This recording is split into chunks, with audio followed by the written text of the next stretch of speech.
la compagnie. Un petit chantier bien sympathique qui vient de tomber. Une boîte de vitesse sur une Polo WRC. Donc c'est les polos en 2 litres TFSI, comme les Golf, mais dans une Polo. Donc ça marche super bien parce qu'une Polo c'est plus léger qu'une Golf. Voilà. Alors là, ça va marcher. Donc la Polo de Johan, il m'a ramené que la boîte. C'est lui qui s'est occupé du démontage et du nettoyage de la boîte. Donc nickel, hein. De toute façon avec Johan, ça ne peut pas être sale. C'est impossible. Ce n'est pas dans son langage. Alors, le projet. Il commence à y avoir un léger bruit de roulement à la décélération. Je crois. Entre notamment en 2e et en 3e vitesse. Donc on va regarder ça. Ces boîtes-là, généralement, il se passe quelque chose par ici. Et vu qu'on démonte, on va mettre des beaux petits jouets.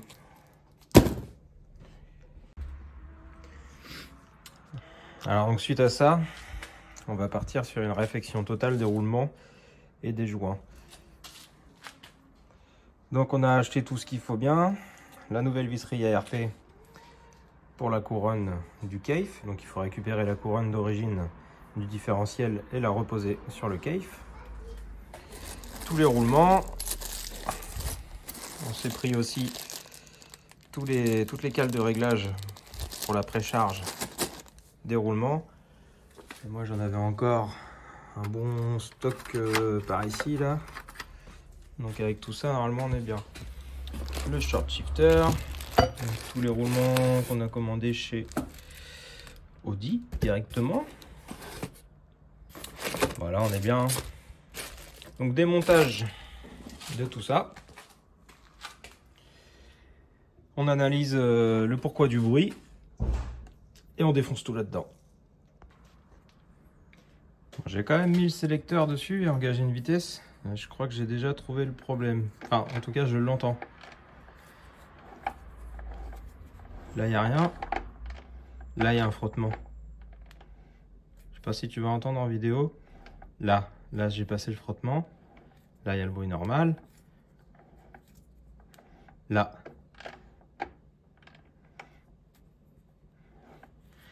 Ouais.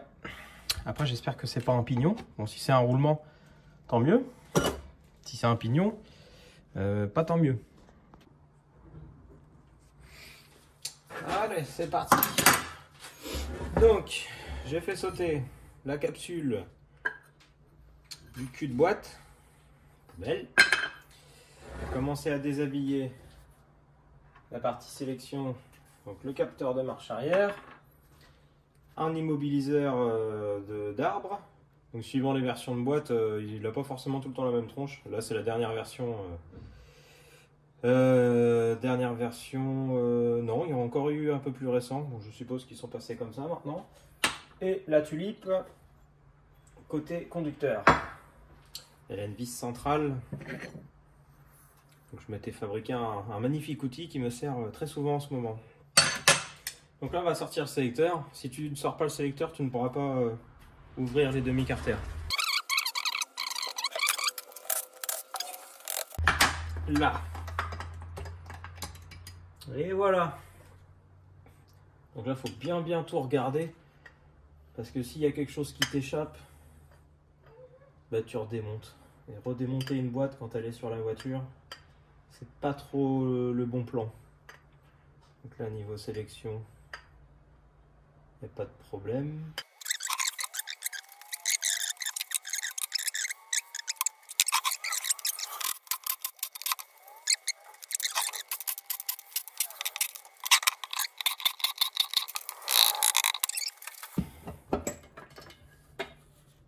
Et voilà.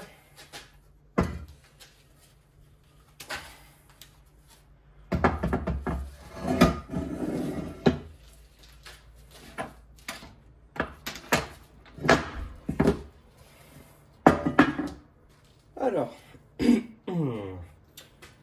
déjà, l'aimant est plutôt très propre. Ça, c'est bon signe. Là, sur l'arbre primaire, il n'y a pas de galère. Là, c'est bien. Oh, là, ça a commencé à chauffer un petit peu, là, mon chef. Sur celui-là. Ouais, les rouleaux, ils ont commencé à marquer un peu. Il est pas mort, mais il est pas super joli non plus. Là.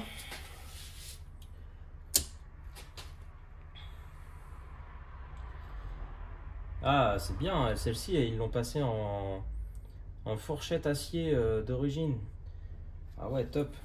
Parce qu'il y avait eu des soucis sur les anciennes. Bah, d'ailleurs, je t'avais fait une vidéo là-dessus. Sur le renforcement des fourchettes. Parce que sur les anciennes, tu avais bien l'axe en acier. Et tu avais un report en bronze. Qui était simplement rifté dessus. Donc soit ça pétait à ras de la jonction entre l'acier et le bronze, ou soit l'autre problème, tu avais aussi un déport de fourchette avec une platine rivetée. Donc sur les caisses préparées, et sur certaines d'origine même, c'est arrivé, bah, il arrivait que les rivets sautent et en fait ta fourchette perd son... Bah, attends, j'en ai une là, je vais te faire voir. Là tu vois, cette partie-là en fait sur les anciennes, elle était rivetée. Donc des fois, la petite fourche là, elle tombait dans la boîte. Donc si tu avais de la chance, bah, elle venait se foutre dans un coin où il n'y avait pas trop de monde et tu pouvais rentrer chez toi sans la vitesse dont la fourchette avait pété. Par contre, si tu avais un peu moins de chance et que ça se brûlait là-dedans en roulant, bah, je te fais pas de dessin. Et maintenant, en fait, tout est soudé. Et tu vois, les fourchettes, elles sont en acier complète. Donc tout est soudé. Et justement, ces fourchettes-là, on les achète pour les mettre dans les boîtes. Mais tout n'est pas compatible. Donc là, ouais, c'est bien ça. Hein.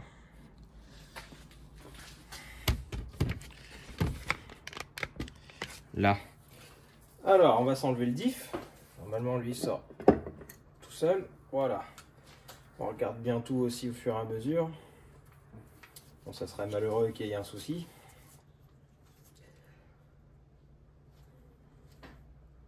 Le roulement de diff, ça va. Un petit peu marqué quand même. Donc là, nous, après, on va se percer tout ça. On va récupérer la couronne. On va la reporter sur le cave. Et je te ferai voir la différence entre un différentiel d'origine et un cave. Et ensuite, il y a encore une autre technologie de diff. Je t'expliquerai. Reste à l'écoute. Ouais, ça a bien marqué quand même. Hein. Les coupelles sont un peu malades. Et généralement, sur ces boîtes-là, le petit grognement, c'est plutôt vers la deuxième et la troisième. Donc, on va bientôt s'en rendre compte. Voilà.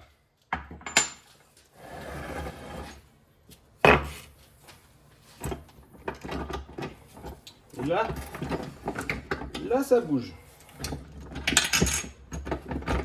Tac. Essayer de se choper le morceau d'un coup.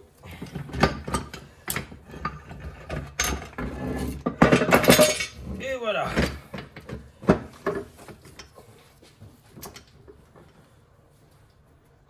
Tac. La marche arrière. La fourchette. La fourchette encore.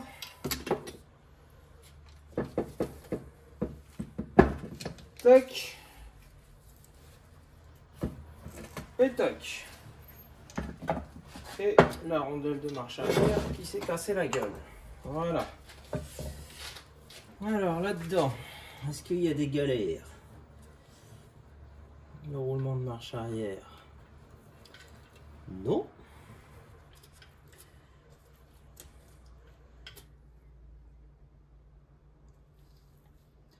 Ah, cet arbre-là, il a... Ah oui, ils ont bien dégusté quand même les roulements. Hein. Les portées sont bien marquées. Ah, même le diff là, ouais. Je vais les nettoyer, je vais te faire voir un peu mieux. On se pousse ça. Alors, inspection des pignons.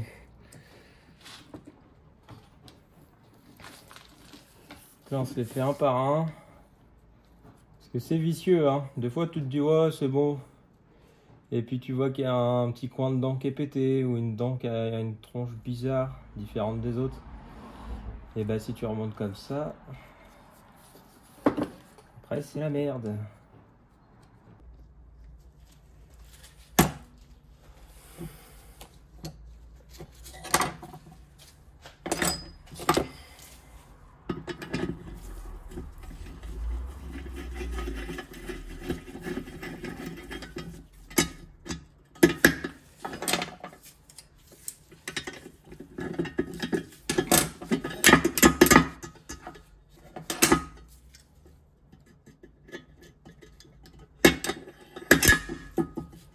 Et tac, one shot.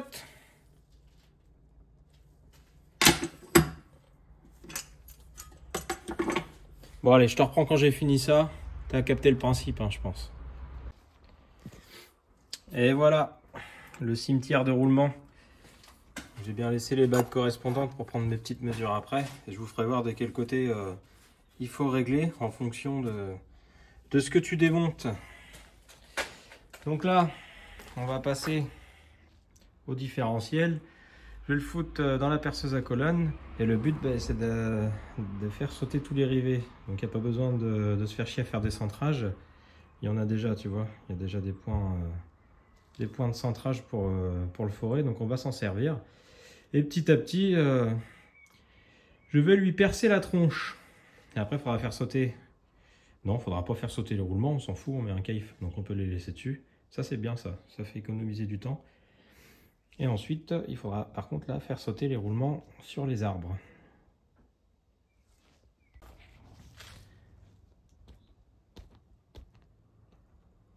Alors, l'étau sur la table de la perceuse à colonne. J'ai réglé mon axe. On va faire chauffer un peu la bécane avant. Je vais aller chercher de l'huile pour le perçage. Et puis c'est parti.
Pas mal, j'ai affûté mes forêts, bah ça se voit bien.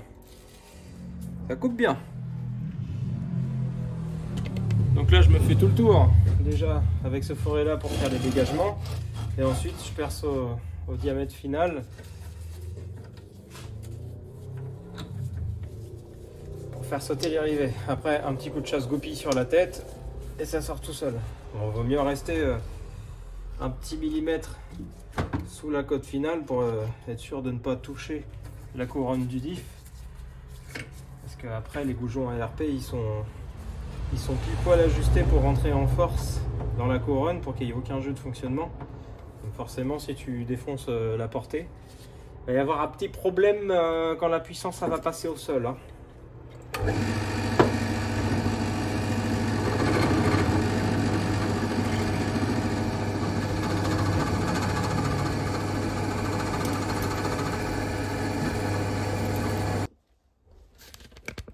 Voilà les gars, j'ai fait tout le tour. J'ai refait une passe à 10. Et là tu vois j'ai mis un, je crois que c'est un 12. Ça coupe pile poil sans rien toucher.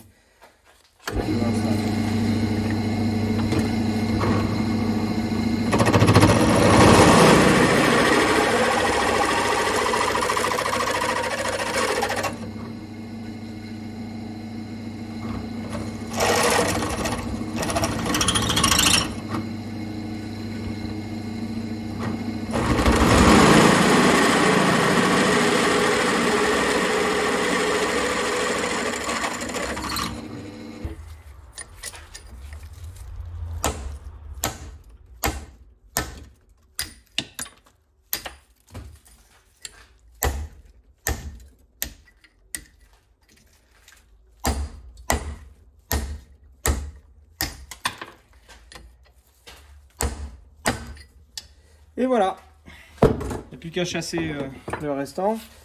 Faire un bon gros coup de nettoyage là-dedans, forcément, surtout pour la couronne. Et puis renettoyer l'établi là, parce que ça en a foutu partout.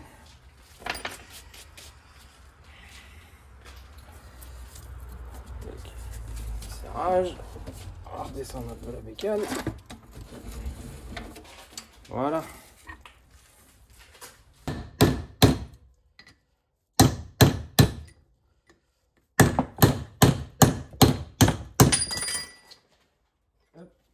Reste avec moi.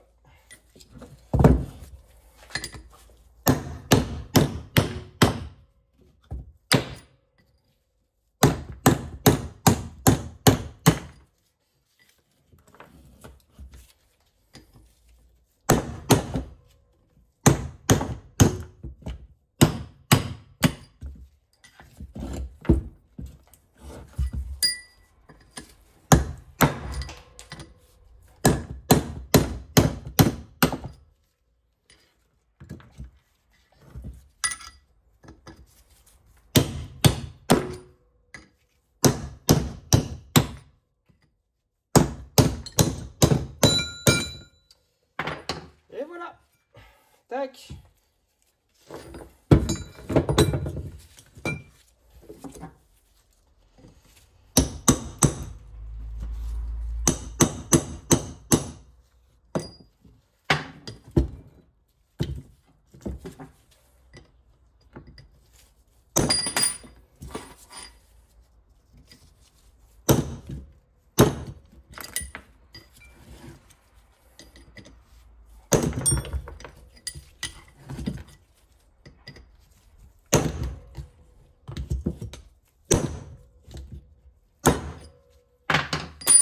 Nickel.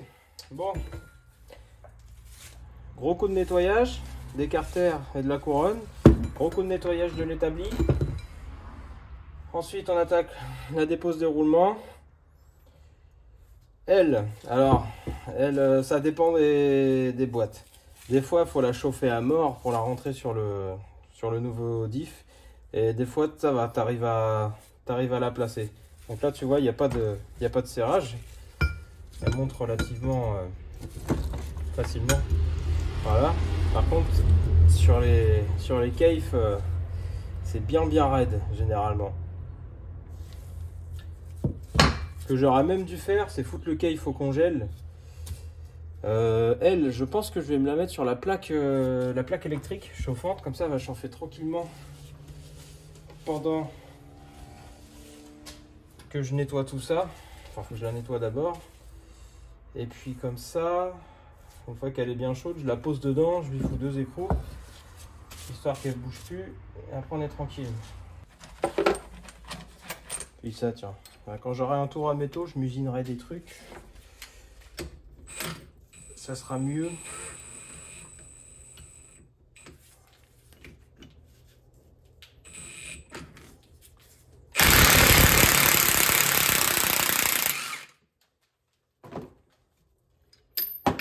Et voilà.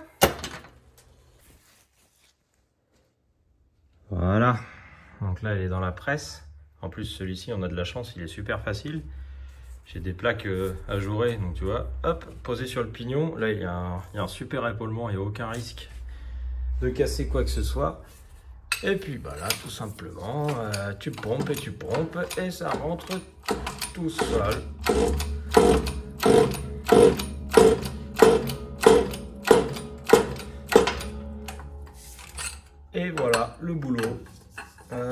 hop, voilà le boulot. Il faut que je mette une autre douille parce que celle-là, elle va me gêner pour la fin de course. Ouais. Il faut que je mette un autre truc. Ça peut pas faire l'affaire, ça. Non, pas vraiment.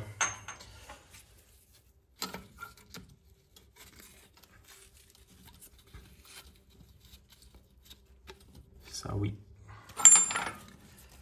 Ensuite, bah, tu fais un empilage avec tout ce qui te passe par la main. Tac, tac, tac.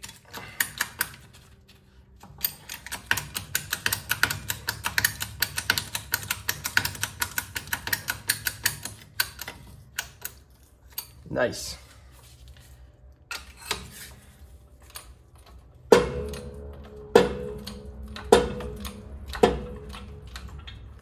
Et voilà.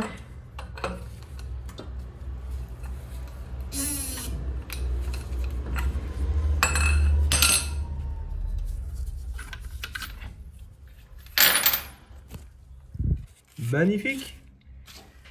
On va aller remettre le jonc. Là, il est bien en contact sur sa portée. Ouais, nickel. Voilà. L'insertion déroulement, c'est terminé.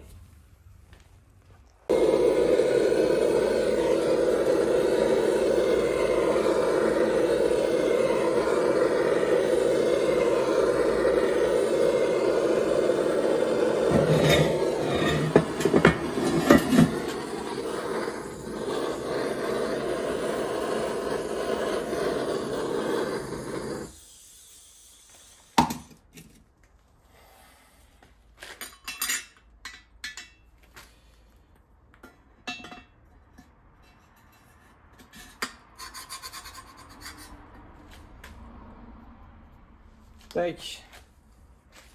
Sans violence, encore une fois. Hop. Profiter de voir commencer à chauffer le carter. Pour poser la suite des roulements.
est un petit peu plus raide. Nickel. Voilà. Le roulement de diff qui se trouve dans la boîte du Kayf.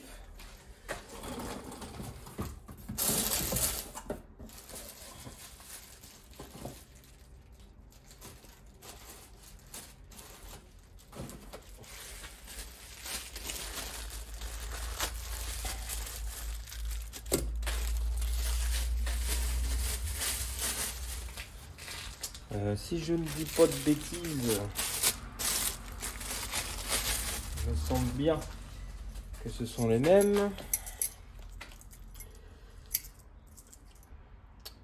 Alors, LM 503 349 et LM 503 349. La coupelle LM 503 310 et LM 503 310. Nickel. Ok, donc attends, on va le mettre après, on va chauffer avant. Là, il va falloir bien chauffer parce qu'il y a beaucoup d'aluminium. Ça va demander un peu plus de temps.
Ah bon?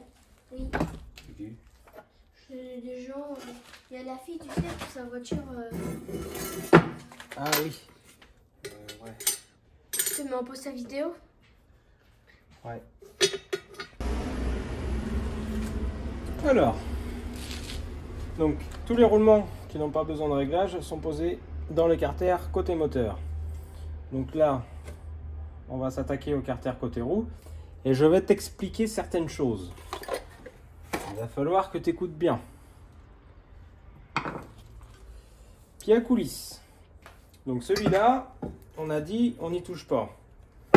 Lui, par contre, il avait une rondelle de réglage.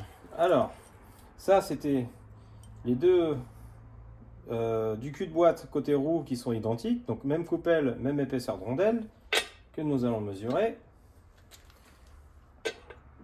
Rondelle de 1,62 environ. On n'est pas à quelques dixièmes non plus. Enfin oui, on y est, oui. Ouais, toi, ça dépend. 1,55, 1,56, 1,59, 1,62, 1,61, 1,59. Ok. Donc, c'est ce côté-ci qui est réglable. Donc, ici, pour pouvoir mesurer mon réglage, je vais volontairement aller créer du jeu et mettre mon comparateur pour pouvoir lire quelque chose. Parce que si je remonte comme ça, en fait, ils vont être en compression et je pourrais rien lire vu qu'il y aura de la compression et non du jeu. Donc là, pour une rondelle de 1,60, je pense que je vais partir sur une rondelle de 1,20 environ. Donc je lui enlève 3 dixièmes. Ce qui va me permettre d'avoir un jeu dans l'arbre. Et je vais pointer mon comparateur sur une roue. Donc je vais pouvoir lire cette valeur. Et à partir de la valeur que je vais lire, je rajouterai le jeu plus la compression que je veux. Donc admettons que je lise 0,10 de jeu et que je veux une compression de 0,10 pardon. Donc il faut mettre une cale 0,20 plus grosse que l'actuelle qui sera dedans. Donc c'est parti. Alors, donc tu vois, pour ce faire, nous avons acheté les rondelles de réglage. Et là, on va essayer de se trouver une cale qui fait à peu près 1,20, on va dire. Bon, déjà, à l'œil, tu vois bien que ça va pas être ça.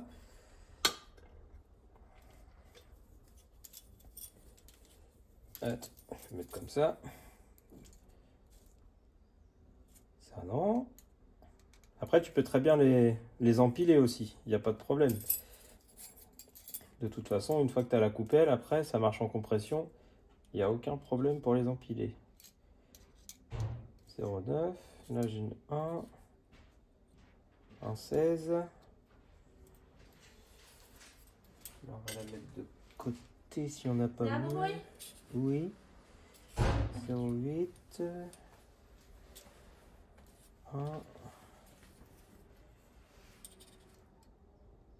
13. 1,16.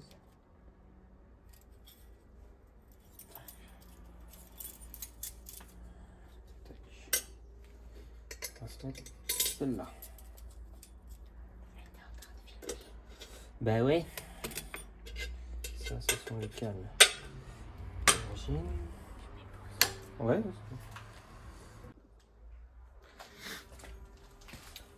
Donc là, j'ai posé ma coupelle neuve avec... Attends, est-ce que tu vois le tableau? Non, tu vois pas le tableau. Avec ma première rondelle à, oula, à 1,21. Donc une rondelle de 1,21 d'épaisseur. Là, je vais refermer la boîte. Je vais mettre les vis tout le tour comme en conditions réelles. Je mets qu'un seul arbre à la fois. Et après, en fait, il faut se démerder à trouver un emplacement pour passer le comparateur. Donc là, j'en ai un de l'autre côté. Et je vais venir faire levier avec un truc pour faire levier. Poser le comparateur sur une couronne et je vais pouvoir lire le jeu. Sauf si la bague est toujours trop épaisse et qu'il y a toujours de la compression. Mais bon, là, j'ai quand même enlevé déjà 3 dixièmes. Ça m'étonnerait qu'il y ait encore de la compression. Donc là, petit full carter. Attends, parce que... Ouais, c'est bon. Je l'ai bien posé ici.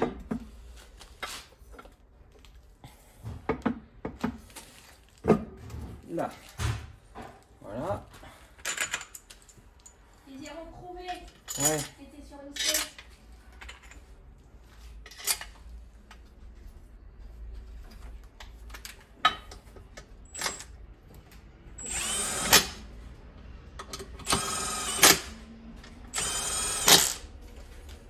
Voilà.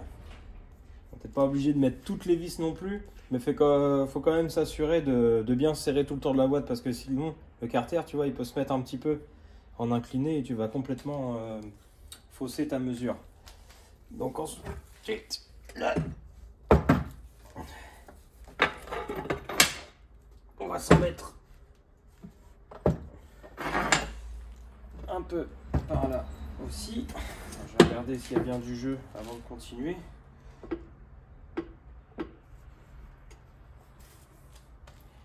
J'ai même pas l'impression qu'il y ait du jeu. Tu vas pas me dire que c'est comprimé à plus de 3 dixièmes quand même. Si vous suivez. Ah non, c'est bon. Donc là, tu vois, je fais levier. Là, tu entends bien qu'il y a le jeu. C'est exactement ce que je voulais produire. Là. Tac, on se met une vis sur deux.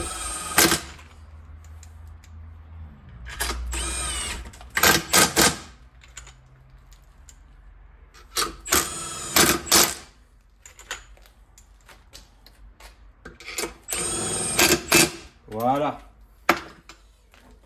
Ensuite, tu te trouves un petit endroit pour mettre ton comparateur. Moi, c'est un pied magnétique, donc forcément, il va falloir mettre une petite platine en acier quelque part que je vais aller chercher.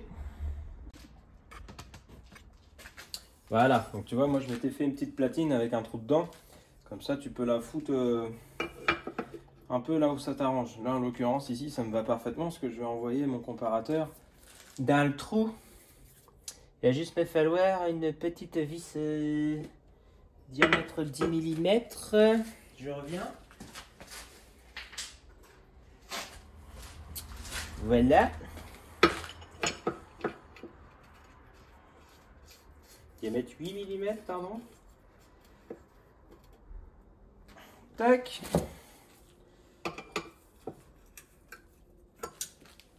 Voilà.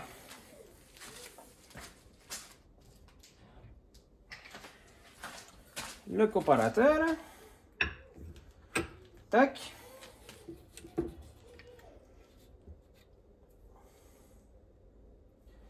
On va se changer la touche. Puis peut-être aller mettre un plongeur.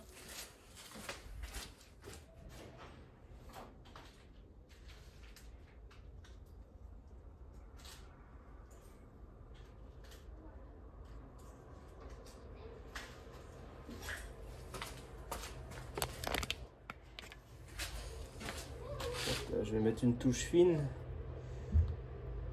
Là, ça va me permettre en même temps de descendre là-dedans. Je sais pas ce que j'ai foutu de mes rallonges de comparateur. Voilà, ça devrait le faire. Ouais, ça va le faire nickel. Alors, voilà. On se met à 0. C'est beaucoup plus simple. Si ça n'arrête pas de bouger, on va pas y arriver.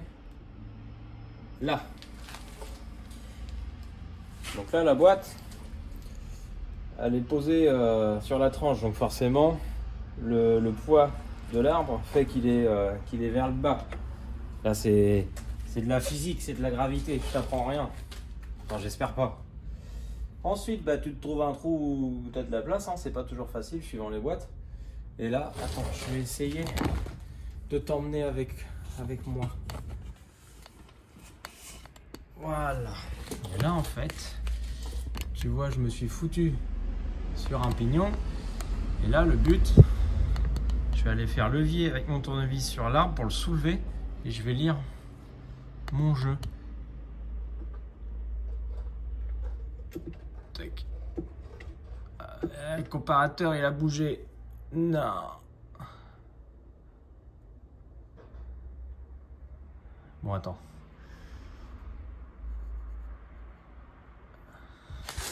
Qu'est-ce qu'il me fait ce con? Ah, voilà, il était desserré. Donc là, j'ai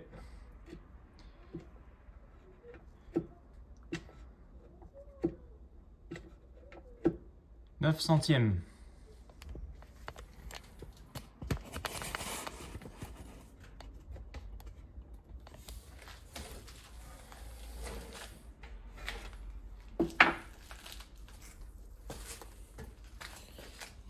Alors,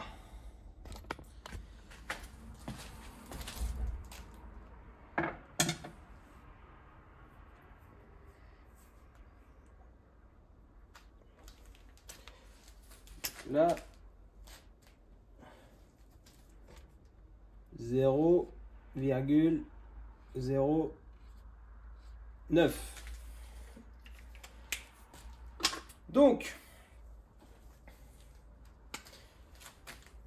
à ça, moi, je veux une compression. Moi, je veux une comp de... j'aimerais bien lui mettre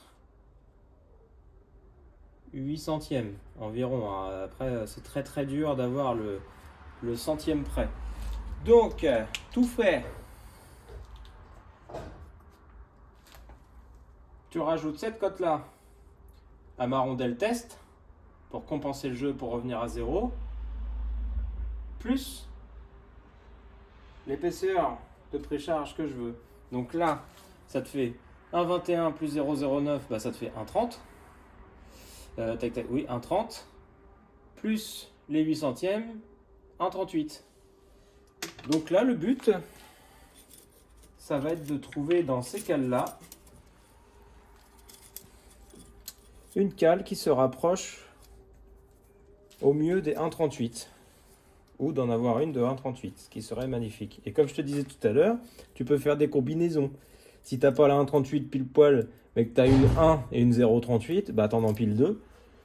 Puis tu fais ça. Ou alors, troisième option, si tu n'as vraiment rien qui tombe juste à 2-3 centièmes près, bah t'en prends une plus épaisse et puis tu la rectifies. Moi, je le fais sur mon plateau à bande.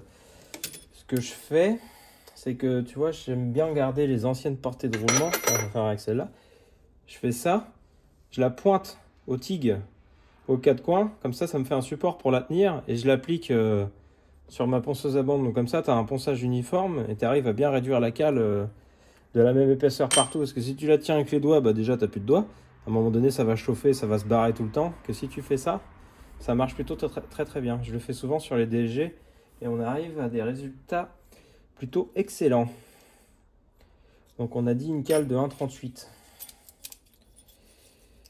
1,38. Là j'ai 1,32. J'aimerais me rapprocher un peu plus. 1,15. 1,10. 1. Tiens, regarde là. 1. Je vais la mettre de côté.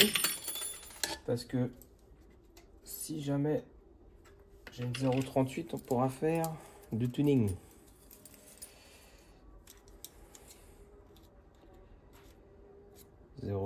Bon, ça se voit que c'est trop fin. Ça aussi.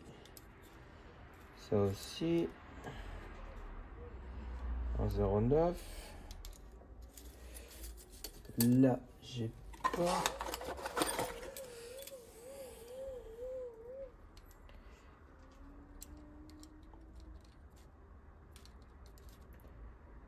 Ça, c'est trop gros.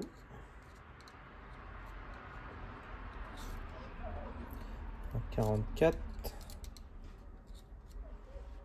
1,36. 1,37 même. Donc là, merde.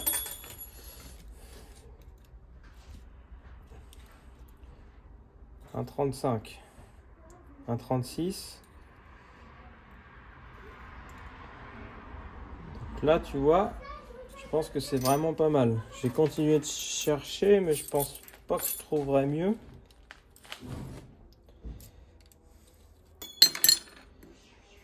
Ça se voit que c'est trop gros. Alors ça, après, c'est des grosses cales, quand même. Attends, parce que du coup, j'ai tout fait tomber.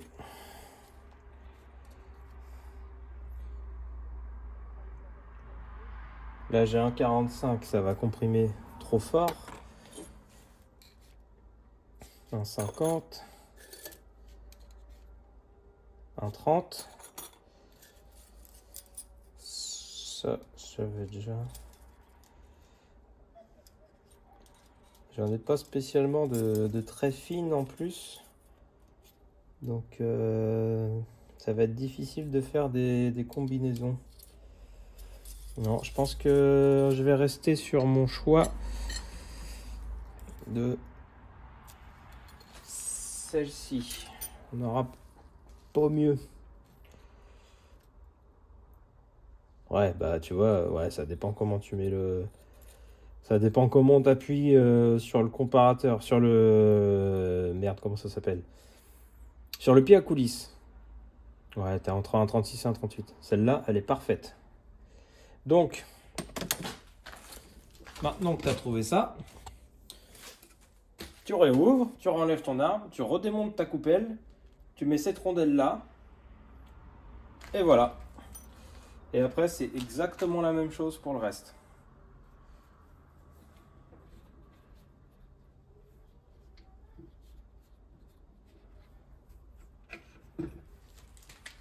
Lui, on va le mettre en sécure dans un coin, qu'il se prenne pas un truc sur la gueule. Ça, on va l'enlever parce que si on le cogne et que ça pète la vis à ras dans le filetage, on va reperdre encore une demi-heure. Voilà.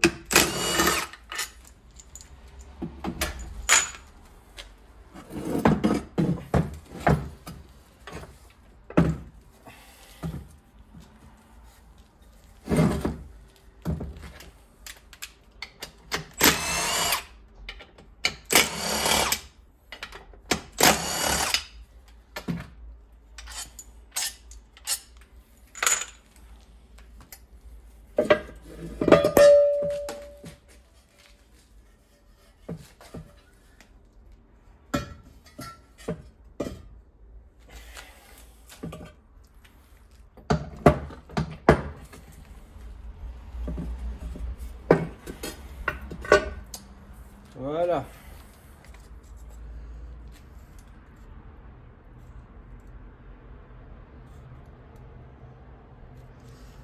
Donc là, c'est celle-là qu'il me faut. Je vais la mettre ici. Tac. Ça, on va se le renlever. C'est pas celui-là. C'est celui-là. Avec les petits cliquets qui a disparu. Petit cliquet a disparu.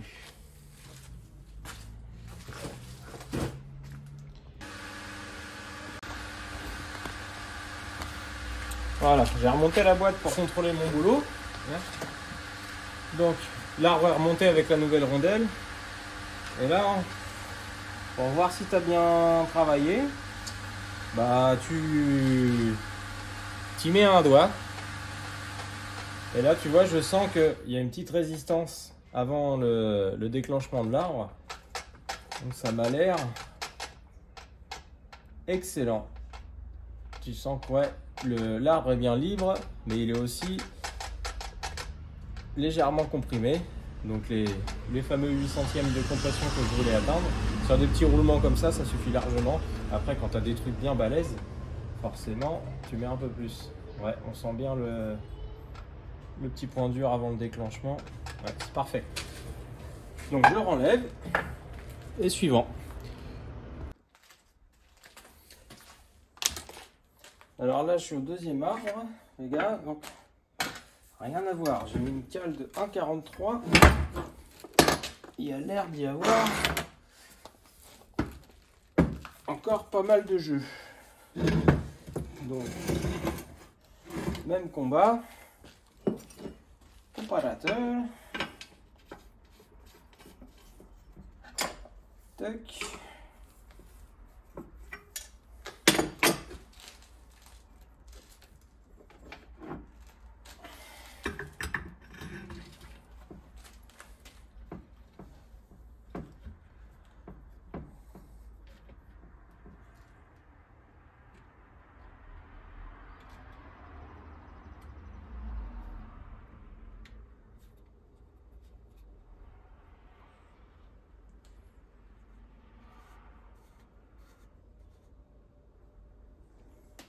Tac. Et là, comment que je... Ah, c'est un peu plus loin, là, ça va être plus dur. Ah non, ça va.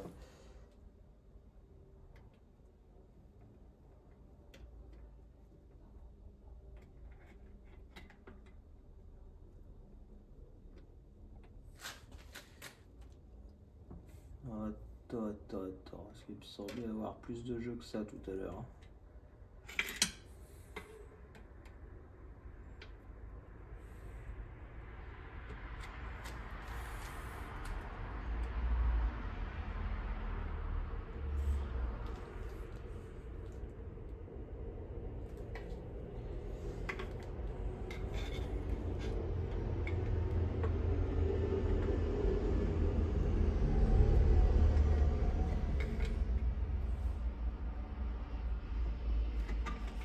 Ah merde.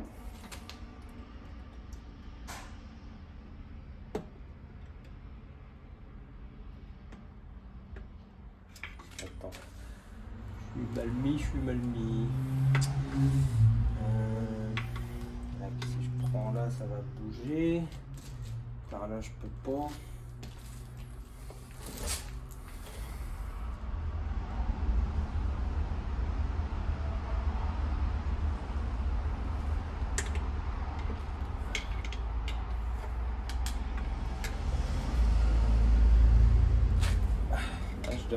J'ai l'air d'être pile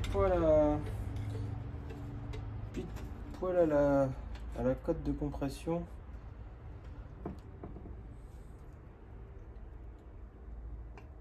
Ouais, il y a 1 centième. Donc ça veut dire que je dois simplement ajouter, là sur celui-ci, je dois simplement ajouter ma valeur de compression à la cale. Donc là, il va falloir une 1,51 à peu près.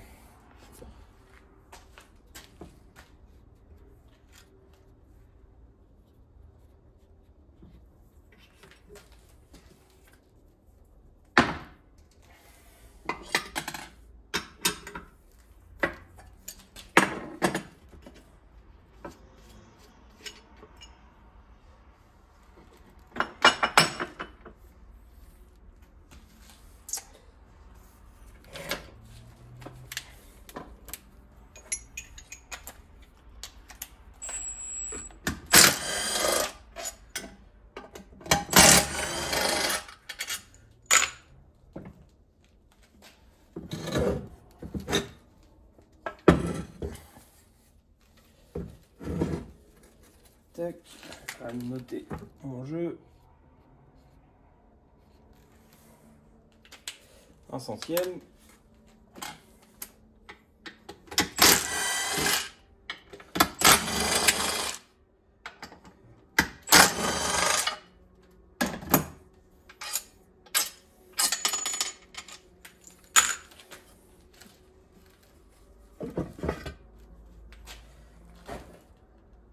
Et tac.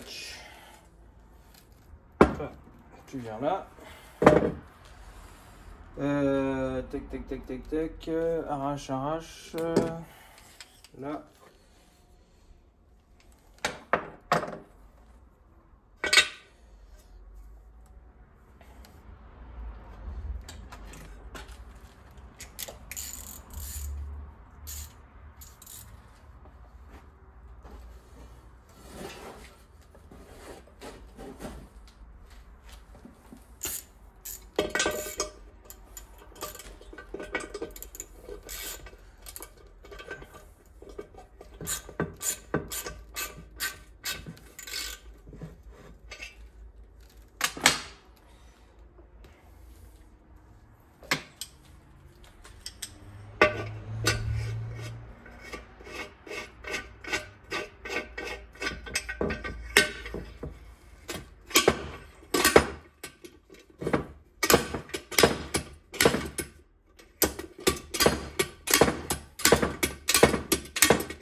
Tac.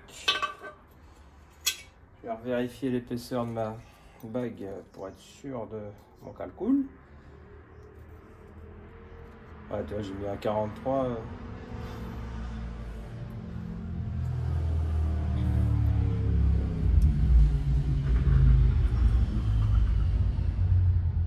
On est plutôt sur du 1,37. Hein.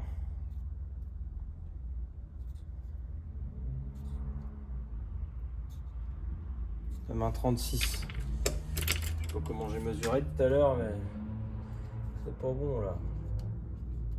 Tac. Donc plus 1,01, ça fait 1,37. Plus mes 8 centièmes, ça fait 1,48. Non. Non, attends. Oh là. 1,37. 47. 45, pardon. 1,45.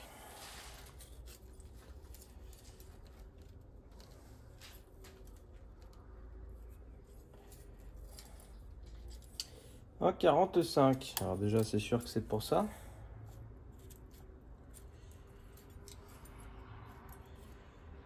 Un 13.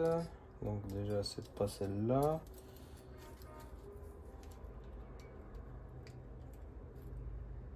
Un 22. 0,9. C'est pas ce paquet là.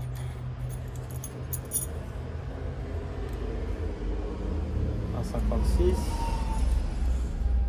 Un 30. Oh putain. Nickel. 1,45.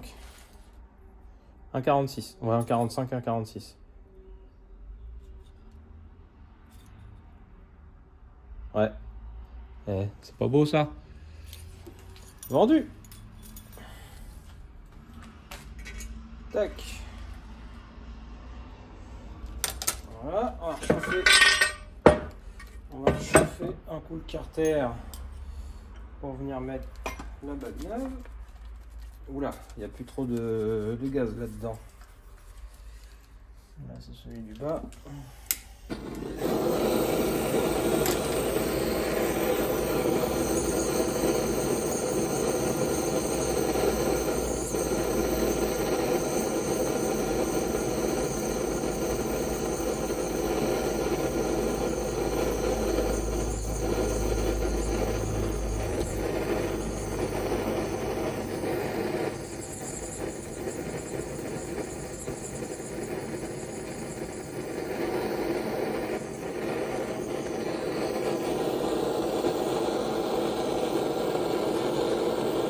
Bon, je termine celui-là les gars. Donc là, les deux arbres seront réglés. Lui, le troisième, il n'y a pas besoin. La marche arrière, il n'y a pas besoin. Donc il ne reste plus que le diff.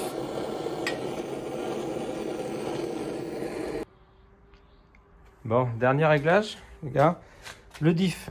Donc de l'autre côté, c'était la bague avec le déflecteur d'huile, donc non réglable. Donc le réglage se fait par ici. D'origine, j'avais une cale de 1,04. Là, j'ai mis une 0,8. Je vais prendre mon jeu, comme pour les autres arbres, et je vais ajuster. Là, c'est un roulement un peu plus gros. La pièce est beaucoup plus lourde. On va peut-être pas se viser une compression de 0,8. On va augmenter à 0,12, 0,13 à peu près. Il faut que ça soit bien maintenu. Les différentiels, ça en prend plein la gueule avec les cardans. Faut que ça tienne. Donc, oui. Ah oui, je vais te faire un speech. Je te le fais après. Là, je te fais juste voir.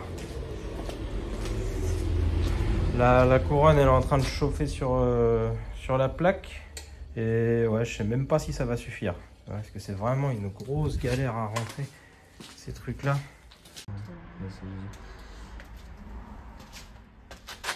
Alors, le diff est en place. Donc là, je le soulève. Là, on a que ça a bougé.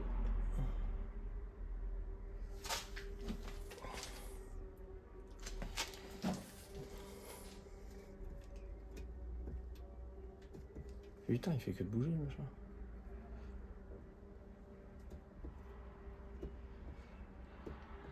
8 centièmes. 8 centièmes. Donc, ça fait ça, plus une compression à, on va mettre 0,13. Tac. Ça fait 0,88 plus 10, 0,98 plus 3, 1, 0.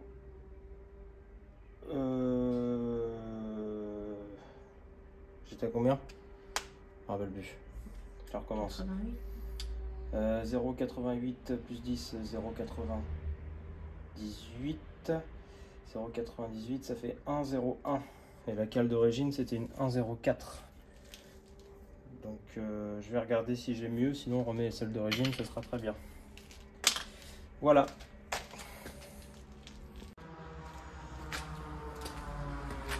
Et voilà les copains, ça se termine.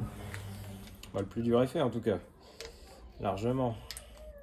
Donc, 55 Nm. C'est bon. Ah, attends, est-ce que ça va pas bouger dans les taux?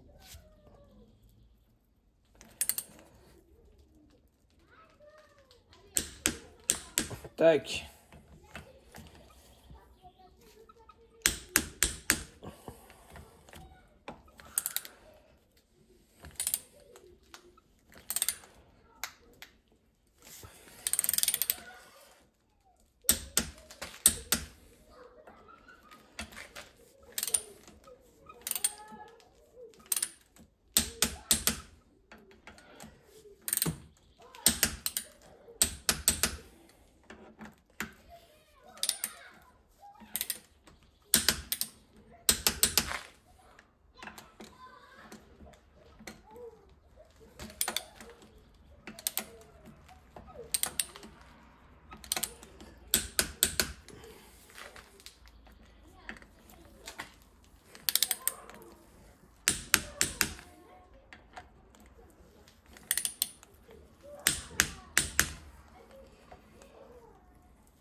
Et voilà. Et ben franchement, magnifique. Magnifique, magnifique. Là, la boîte, ça va être pépite. Avec le diff, le train avant, ça va être d'une efficacité là sur une Polo. J'ai vraiment très très hâte d'essayer la voiture. Ah oui, le speech. Alors, bouge pas. On va prendre les deux. Alors. Ah, ça fait du grain tout bizarre. On va rester en x1. Différentiel d'origine. Donc, qui s'appelle différentiel ouvert. Différentiel à glissement limité. Hélicoïdal. Le différentiel d'origine. Admettons. Là, on s'en fout du sens. J'ai ma roue gauche, j'ai ma roue droite. Là, je suis sur l'enrobé. Là, il y a de la glace. Le problème de lui, c'est que dès que tu vas passer sur la glace, la roue qui va gripper sur l'enrobé va perdre toute sa puissance parce que lui, il va envoyer toute la patate sur la roue qui glisse. Donc, c'est absolument ce qu'on ne veut pas. C'est pour ça que les caisses traction, entre autres, sont généralement sous-vireuses. Donc sous-vireuse, ça veut dire que quand tu attaques ton virage, elles ont tendance à se déporter pas mal vers l'extérieur. Donc, ce qui est notamment beaucoup reproché aux Audi et aux Volkswagen. Bon, bien sûr, les dernières, ils ont beaucoup amélioré la chose. Et puis maintenant, il y a d'autres systèmes qui permettent d'aider à la motricité, autre que le différentiel, enfin mis en complément.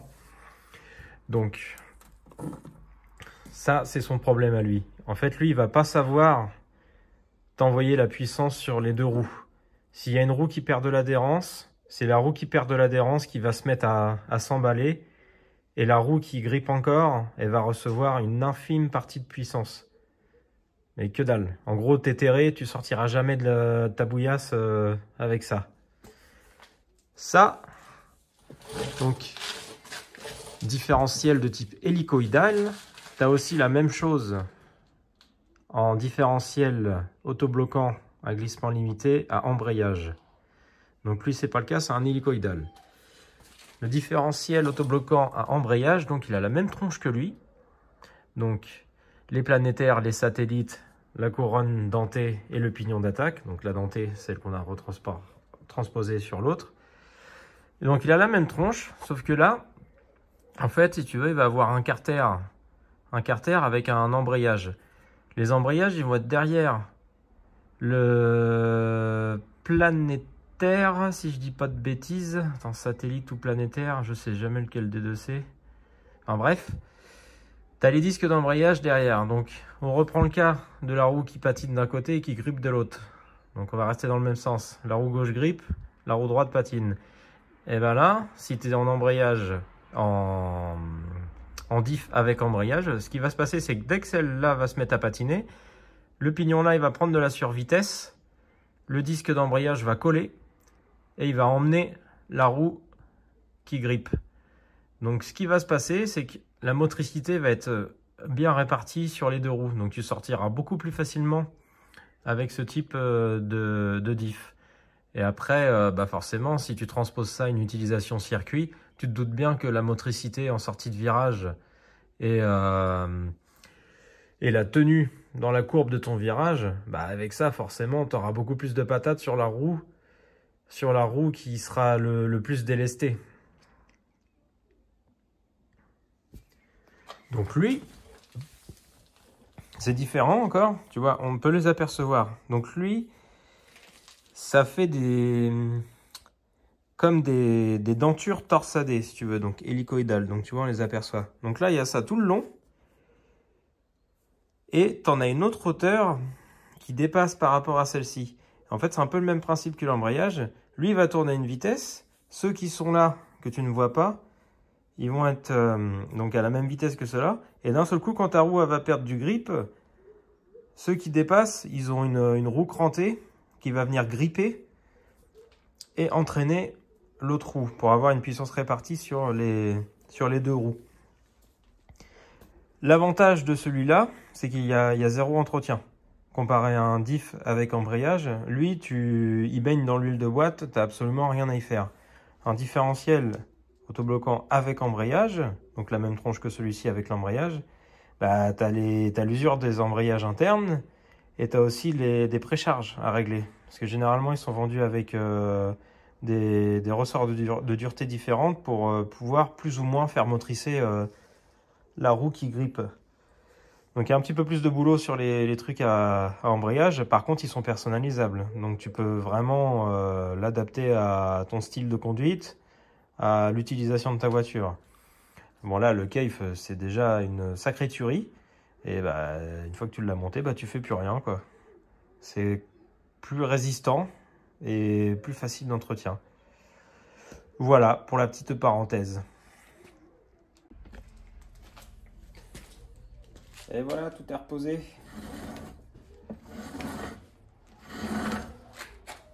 Donc, bien mettre toutes les fourchettes au point mort. Ne pas oublier le petit aimant à coller avec un peu de pâte à joint comme d'origine.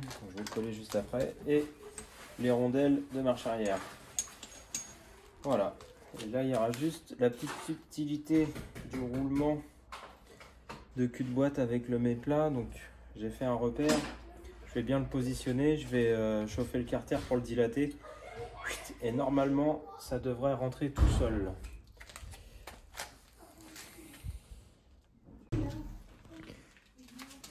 Je te fais voir un petit détail. Tu vois, t'as pas intérêt de te gourer dans le sens de pose des vis ARP parce que tu as vu le passage là. Si j'avais mis les écrous tête vers le haut, bah là on aurait buté sur les dents. Donc c'est un truc à faire gaffe. Et j'ai mis de la graisse de premier démarrage aussi sur tous les roulements pour pas qu'ils tournent à sec. Bon, bien que Johan va remettre de l'huile dans sa boîte, mais au moins s'il la remonte pas aussitôt, il n'y aura aucun souci d'humidité ou quoi que ce soit. Donc c'est de la graisse qui va se diluer dès qu'il y aura l'huile et la première chauffe elle va se barrer dans l'huile. Ça va simplement noircir un petit peu l'huile, mais ça va rien dégrader en termes de propriété. Voilà. Alors, j'ai mis la pâte à joint, collé l'aimant, les rondelles de marche arrière, c'est bon. Les fourchettes sont bien alignées. Ça tourne librement. Mon roulement, je vais essayer de me l'aligner au mieux et de présenter le carter pour voir. Donc j'ai chauffé le cul là. Attends, là-dedans tout est ok. Roulement de marche arrière, les deux bagues. Le diff, il y a de la graisse de ce côté-là, c'est bon. Et là, je vais essayer de faire coïncider au mieux. Ah bah écoute, peut-être chouïa plus comme ça.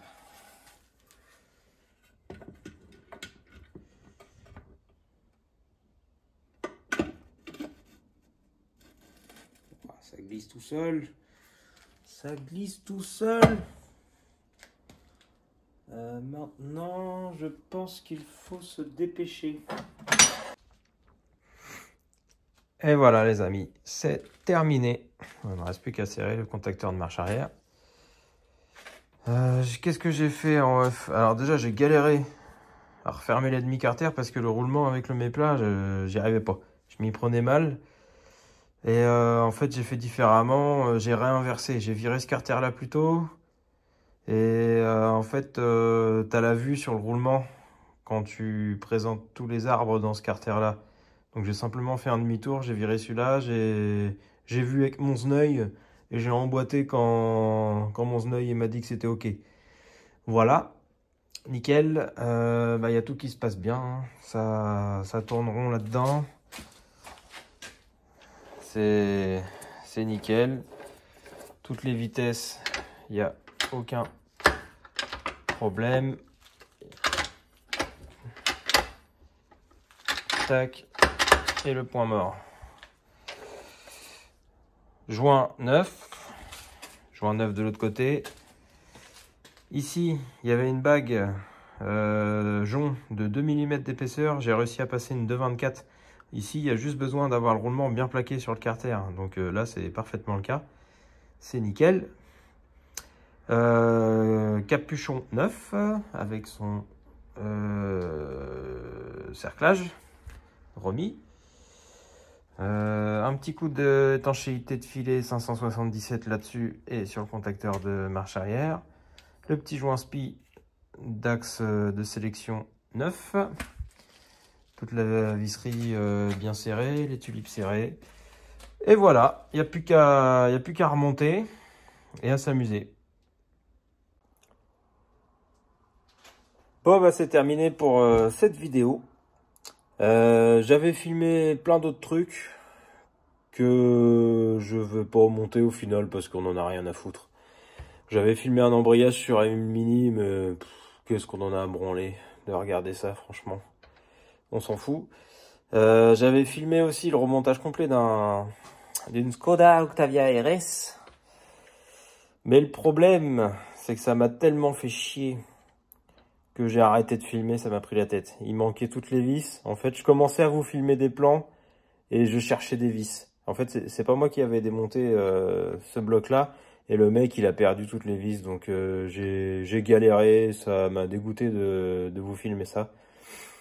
Donc on laisse tomber cette vidéo là aussi. Et par contre on se filmera le démontage d'une Golf 7 GTI avec aussi un moteur EA 888. Donc on se contentera de ça. Il y aura peut-être un peu moins de pièces perf, c'est dommage, parce que là celui de François, il y avait tout ce qu'il fallait là où il fallait, mais bon, j'ai tellement... ouais, bref, je vais quand même regarder si je peux vous recoller les morceaux et que ça ne devienne pas trop rengaine. Mais à mon avis, il n'y a pas grand-chose sur la fin de la vidéo. Donc si on passe de je fais la métrologie à je vais me promener avec la voiture, ça va être un peu creux. Donc voilà, on verra. Il y a les TT que je mets extrêmement de temps à finir aussi, que je dois filmer. Il y a la S3 jaune qui est sur le point de redémarrer. On va recommander des pièces bientôt. Il y a ma S3 que j'ai cassée, encore cassée. Nouveau turbo, ça a fait 10 minutes, la culasse s'est soulevée. Voilà, donc on fera peut-être la réparation en vidéo, tiens, que je vous fasse voir un petit peu l'engin.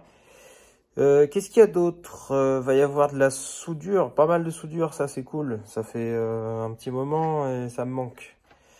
Il va y avoir la prépa de la S3 du cousin d'un pote. Voilà. Là, je lui ai fait la culasse aujourd'hui même, d'ailleurs. Il l'a récupéré aussitôt et on fera soudure. Soudure de l'échappement. Donc, création de la downpipe. Et peut-être même de la ligne complète, je sais plus. Et création de toutes les durites. C'est un montage gros turbo, donc faut partir d'une feuille blanche. Et voilà, et puis plein d'autres trucs encore. Je vous dis bonne nuit, moi je vais me coucher.